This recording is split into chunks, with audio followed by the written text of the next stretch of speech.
Hi, it's October 11th, 2023. The talk of what was just a few days ago about warm weather seems so long ago. It's pretty cool this evening. I was at the grocery store today. People were buying pumpkins, and of course the pumpkin spice stuff is everywhere. Just definitely feel it in the air. A few of the houses have chimneys going, and there's talk online of friends making soups, and it's that time. So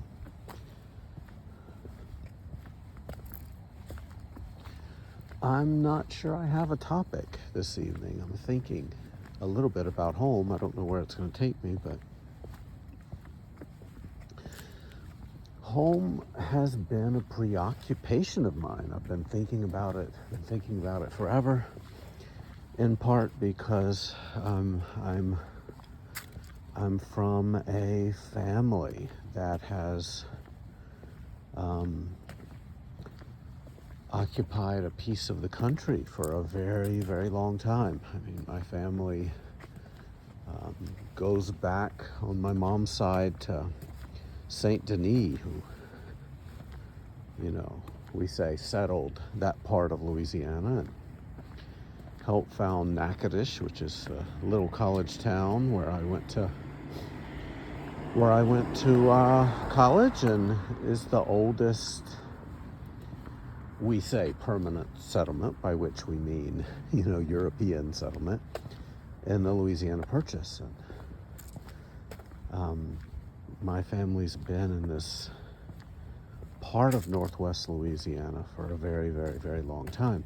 And of course, as far as anybody can remember, we were poor people. But my grandfather bought land that was formerly a pumping station for Standard Oil, which was pumping some oil out of that part of Louisiana in the teens and early part of the 20th century. And in the 1950s, my grandfather bought a piece of an old property and continued to buy more of it from family members until he had about 40 acres.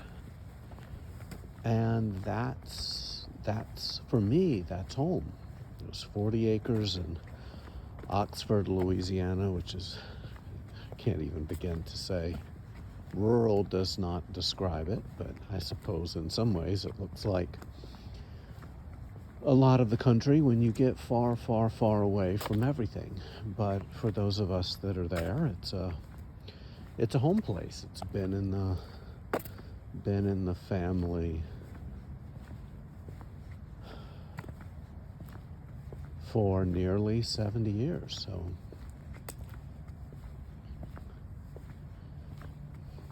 So it's something to be from somewhere. It's remarkable to be from somewhere. There's this place. It is a kind of anchoring. There's this place that you can always go. That is not yours, but somehow yours. And it's a place that you can go where everyone there knows who you are and cares about you, and if need be, would take care of you. So, home something. And I've had other homes. I've had places that I've lived for several years, or after the divorce, I ended up getting my ex-wife's family home place. And it's kind of weird having a home place that was a kind of home place for you too for 23 years, and now you're trying to live there, and it feels like there's a lot of attachments to it too. So home's interesting. Home's interesting, and what I've been thinking lately is how much home has changed.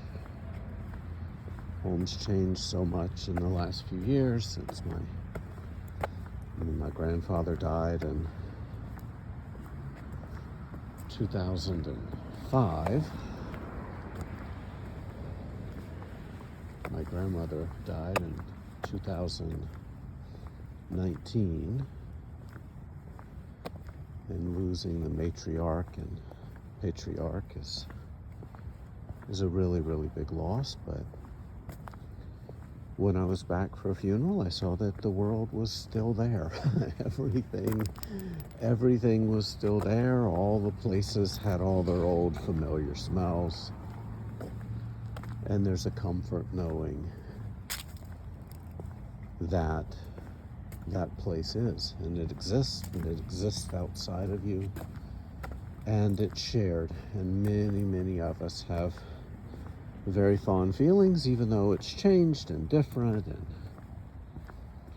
Lord knows there's so many things that haven't also been talked about. Difficulties and challenges and family secrets that all these years later, now that we're starting to understand them, things make sense. Things that did not make sense all of a sudden kind of start to make sense, and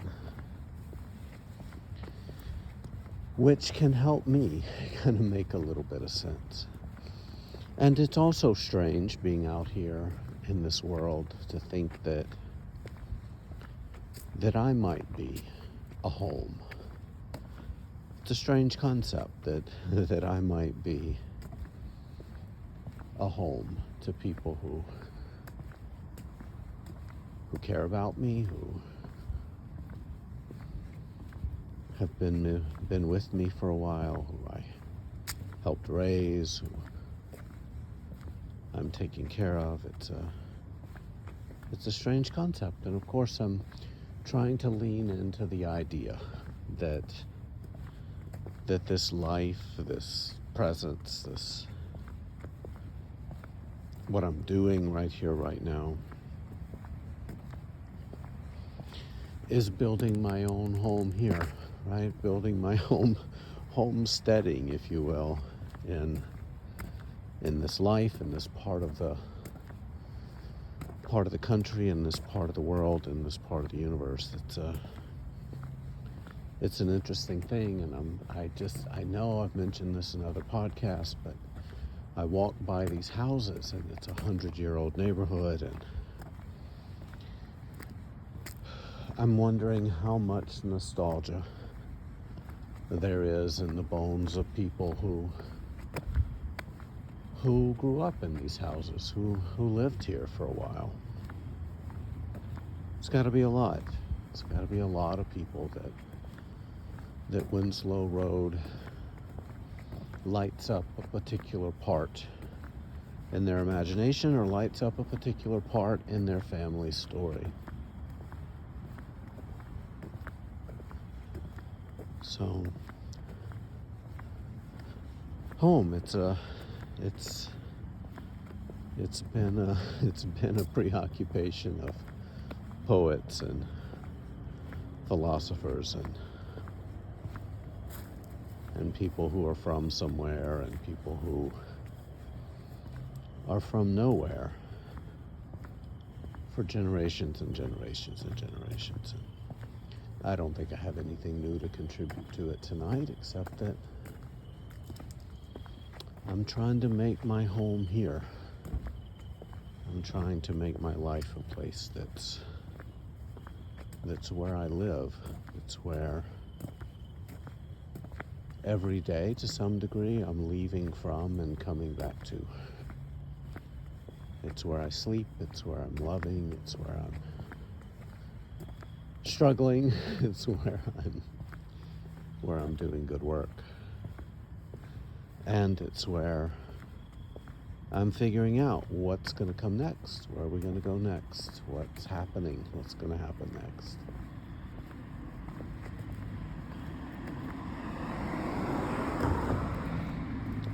Yeah, home. Home is a place. It's a place of contradictions. Because so much good stuff happens there, and so much bad stuff happens there.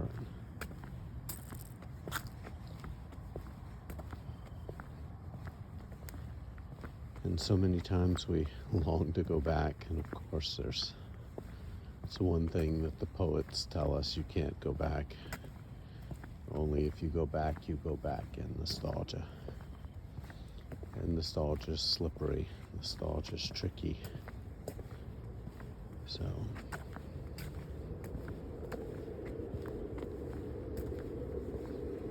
home. It's not a bad place. Not a bad place right here, right now. It's a fortune.